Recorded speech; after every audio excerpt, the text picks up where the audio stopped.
ચાલો આજે એક એવા વિષયમાં ઊંડા ઉતરીએ જે આપણી સમજની સીમાઓને ખરેખર પડકારે છે. બિલકુલ, આ વિષય જ એવો છે. આપણી પાસે જે સ્ત્રોત છે એમાં ઈશ્વર, સૃષ્ટિ અને મુક્તિના માર્ગ વિશે એટલા ઊંડા વિચારો છે કે અને અમુક તો એમ કહી શકાય કે કદાચ વિવાદાસ્પદ પણ લાગે. હા, બરાબર. તો આજનું આપણું લક્ષ્ય એ સમજવાનું છે કે ઈશ્વર સમય અને અવકાશના બંધનમાં કેમ નથી, મનુષ્યની સ્વતંત્ર ઈચ્છાનો અસલી અર્થ શું છે, અને શું આખું બ્રહ્માંડ એક મોટા પવિત્ર સ્થાન જેવું હોઈ શકે છે. તો શરૂઆત એક મોટા પ્રશ્નથી કરીએ. શું સમય અને અવકાશ, જેને આપણે વાસ્તવિકતા માનીએ છીએ, તે પોતે જ એક રચના છે? ચાલો આમાં ઊંડા ઉતરીએ. શરૂઆત એક ખૂબ જ શક્તિશાળી વિચારથી થાય છે. સ્ત્રોતમાં બાઇબલના દબરીકાળ એટલે કે ક્રોનિકલ્સ પુસ્તકનો ઉલ્લેખ છે. હા. એમાં કહેવાયું છે કે ઈશ્વર એટલા મહાન છે કે સ્વર્ગ પણ તેમને સમાવી શકતું નથી. તો પછી માણસે બનાવેલું મંદિર તેમને કેવી રીતે સમાવી શકે? આ વિચાર જ આખી ચર્ચાનો પાયો છે. બરાબર.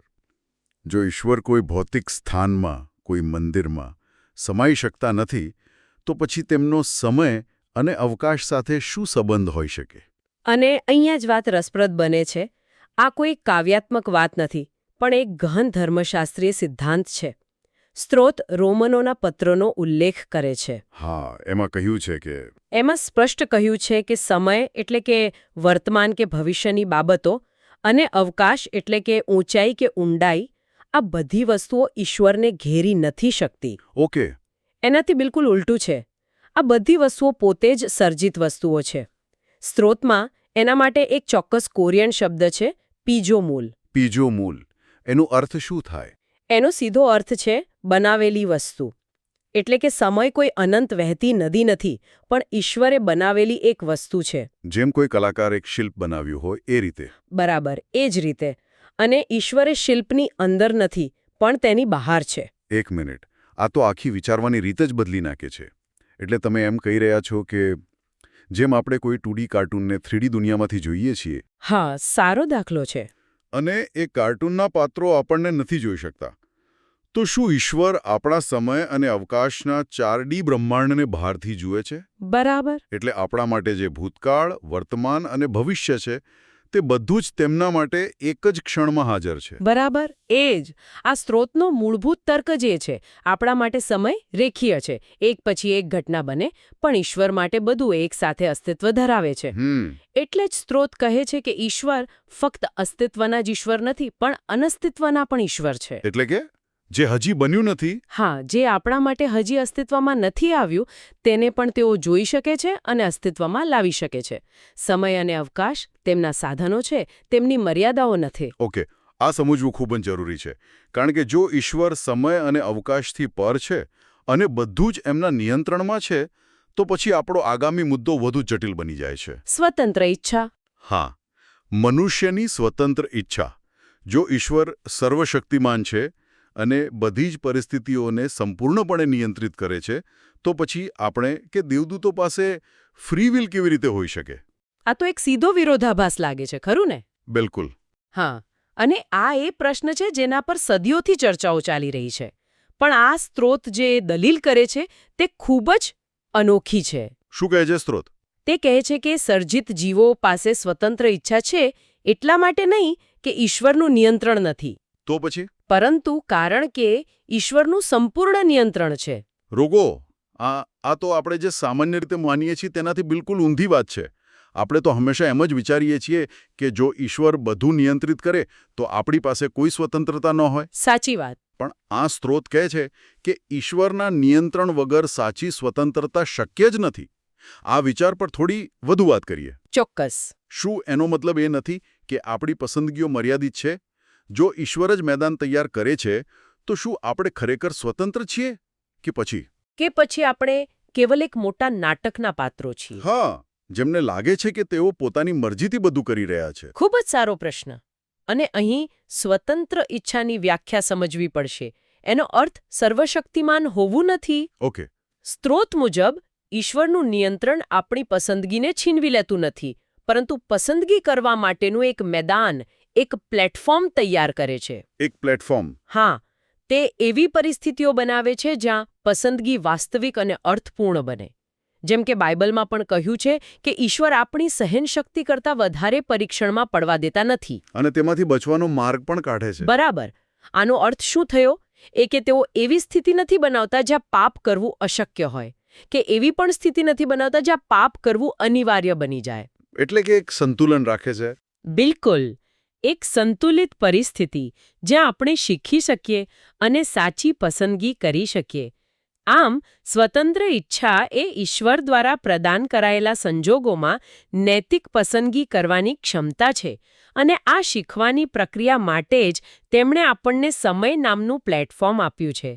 તો જો સ્વતંત્ર ઈચ્છા એ ઈશ્વરે બનાવેલા માળખામાં પસંદગી કરવાની ક્ષમતા છે, તો પછી એ માળખું પોતે કેવું છે? અને આ પ્રશ્ન આપણને આગામી મુદ્દા પર લઈ જાય છે, જે કદાચ આ ચર્ચાનો સૌથી રસપ્રદ ભાગ છે. બ્રહ્માંડની રચના. હા, સ્ત્રોત કહે છે કે આખું બ્રહ્માંડ જ એક પ્રકારનું માળખું છે, એક વાસ્તવિક પવિત્ર સ્થાન. કોરિયનમાં સિલજે સોંગસો. અને તેમાં કહેવાયું છે કે પૃથ્વી પરનું મંદિર તો માત્ર તેની એક પ્રતિકૃતિ, એક મોડલ અને છાયા હતી. ચાલો આની કલ્પના કરવાનો પ્રયત્ન કરીએ. આ વાસ્તવિક પવિત્ર સ્થાન કેવું દેખાતું હશે? ચોક્કસ. ચાલો આને એક વિશાળ આધ્યાત્મિક બિલ્ડિંગ તરીકે કલ્પીએ. ઓકે, એક મોટી બિલ્ડિંગ. હા, આ સ્ત્રોત બ્રહ્માંડનો એક આધ્યાત્મિક નકશો રજૂ કરે છે, અને આ બિલ્ડિંગના અલગ અલગ માળ છે. સૌથી નીચે શું છે? સૌથી નીચે અંધારાવાળા ભોંયરામાં પાતાળ છે, જેને હિબ્રુમાં શેઓલ કહે છે. શેઓલ. સ્ત્રોત તેને યજ્ઞવેદી તરીકે જુએ છે, જ્યાં પાપ અને અશુદ્ધિઓનો નાશ થાય છે, જાણે અગ્નિમાં બળી રહી હોય. ઓકે, તો પાતાળ એ બ્રહ્માંડની યજ્ઞવેદી છે. ત્યાંથી ઉપર આવવાનો રસ્તો કેવો છે? ત્યાંથી ઉપર આવવા માટે તમારે પહેલા એક મોટા ચોકમાંથી પસાર થવું પડે છે. યજ્ઞવેદી અને મુખ્ય મંદિરની વચ્ચે જળકુંડ હોય છે. શુદ્ધિ માટે. હા, શુદ્ધિ માટે. અને આ આધ્યાત્મિક નકશામાં આ જળકુંડ એક કાચનો સમુદ્ર છે, જેને સ્ત્રોતમાં યુરીબાધા કહેવાયો છે. યુરીબાધા, કાચનો સમુદ્ર. જે શુદ્ધિ અને પાપ ધોવાનું પ્રતીક છે.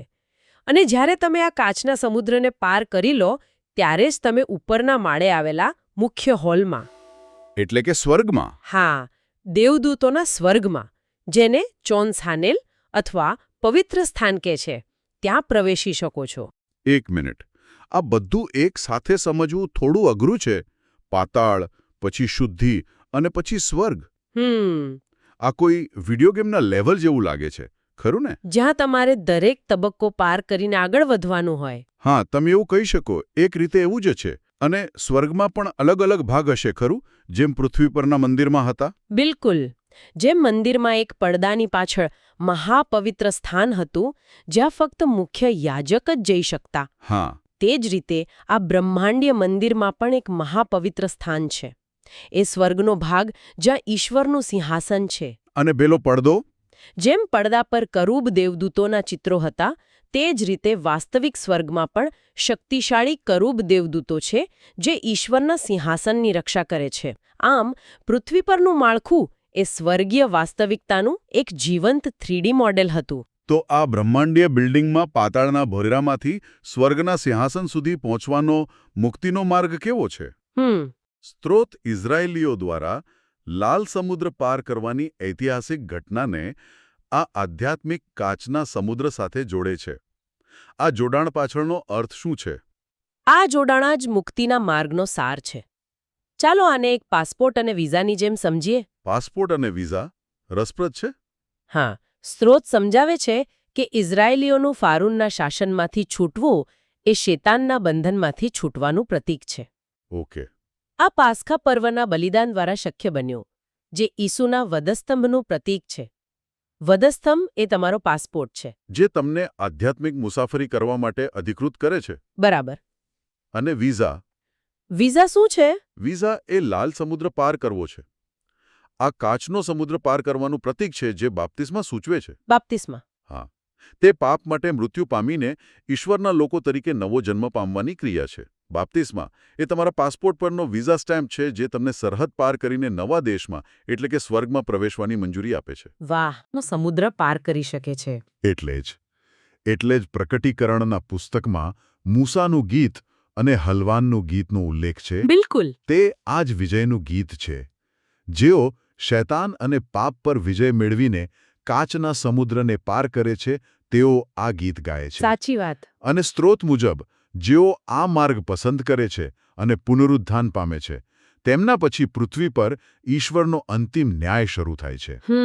અને અંતે મૃત્યુ અને પાતાળને પણ અગ્નિની ખાઈમાં નાખી દેવામાં આવશે. આખા બ્રહ્માંડીય માળખાની અંતિમ શુદ્ધિ. બિલકુલ. આ મુક્તિનો માર્ગ માત્ર એક વ્યક્તિગત અનુભવ નથી, પણ એક બ્રહ્માંડીય ઘટના છે જે સૃષ્ટિના બંધારણમાં જ વણાયેલી છે. વધસ્તંભ અને બાપ્તિસ્મા એ માત્ર ધાર્મિક વિધિઓ નથી. પણ પાતાળથી સ્વર્ગ સુધી પહોંચવાના બ્રહ્માંડીય દરવાજા છે. બરાબર. તો ચાલો આજની આ ગહન ચર્ચાનું સારાંશ કાઢીએ. આપણે જોયું કે ઈશ્વર સમય અને અવકાશ જેવી ભૌતિક રચનાઓથી સંપૂર્ણપણે પર છે. તે સર્જક છે, સર્જનનો ભાગ નથી. હા, આ પહેલો અને સૌથી મહત્વનો મુદ્દો હતો. પછી આપણે એ પણ સમજ્યા કે સ્વતંત્ર ઈચ્છા એ કોઈ વિરોધાભાસ નથી, પરંતુ ઈશ્વરના સર્વશક્તિમાન નિયંત્રણ હેઠળ જ શક્ય બનેલી એક અર્થપૂર્ણ પસંદગી છે. જે પસંદગી કરવા માટેનું એક મેદાન પૂરું પાડે છે. અને અંતે સૌથી દૃશ્યાત્મક વિચાર એ છે કે આખું બ્રહ્માંડ એક દૈવી પવિત્ર સ્થાન તરીકે રચાયેલું છે, જેમાં પાતાળથી સ્વર્ગ સુધીનો મુક્તિનો માર્ગ વધસ્તંભ અને બાપ્તિસ્મા દ્વારા પ્રદાન કરવામાં આવ્યો છે. અને અંતમાં એક વિચારવા જેવો મુદ્દો મૂકીને જઈએ. કહો. સ્ત્રોત એક ખૂબ જ ગહન અને કદાચ ચોંકાવનારી વાત સૂચવે છે. તે કહે છે કે ઈશ્વરે સૃષ્ટિની રચના જ એવી રીતે કરી હતી કે તેમાં પાપની સંભાવના રહેલી હતી. શું? પાપની સંભાવના સાથે? હા, જાણે કે સૃષ્ટિ મૃત્યુની અંદર જ સર્જાઈ હોય. અને વધસ્તંભ એટલે કે ધ ક્રોસ એ કોઈ આકસ્મિક ઘટના કે પ્લાન બી નહોતો. પણ પૂર્વ આયોજિત હતો. હા, એક એવી પૂર્વ આયોજિત દૈવી પ્રક્રિયા જે સર્જિત જીવોની સ્વતંત્ર ઈચ્છાને પૂર્ણ કરે છે. તે એક એવી તક છે જ્યાં જીવો પોતાની મરજીથી, પ્રેમ અને સમજણથી પાપનો ત્યાગ કરવાનું પસંદ કરે, ડરથી નહીં. વાહ. આનો અંતિમ હેતુ એક એવી સૃષ્ટિનું નિર્માણ કરવાનું છે જ્યાં કોઈ પાપ ન કરે અને તેથી મૃત્યુ અને પાતાળ જેવા સ્થળોની જરૂર જ ન રહે. અને જ્યારે પાપ અને મૃત્યુ સંબંધિત બધી જ વસ્તુઓનો નાશ થઈ જાય અને બધું જ ઈશ્વરની ઈચ્છાને આધીન થઈ જાય, ત્યારે જ સૃષ્ટિની રચનાનો મૂળ હેતુ પૂર્ણ ગણાય. આ વિચાર આપણને સૃષ્ટિના હેતુ, દુઃખના અસ્તિત્વ અને ઈશ્વરની અંતિમ યોજનાની ગહનતા વિશે ફરીથી વિચારવા પ્રેરે છે.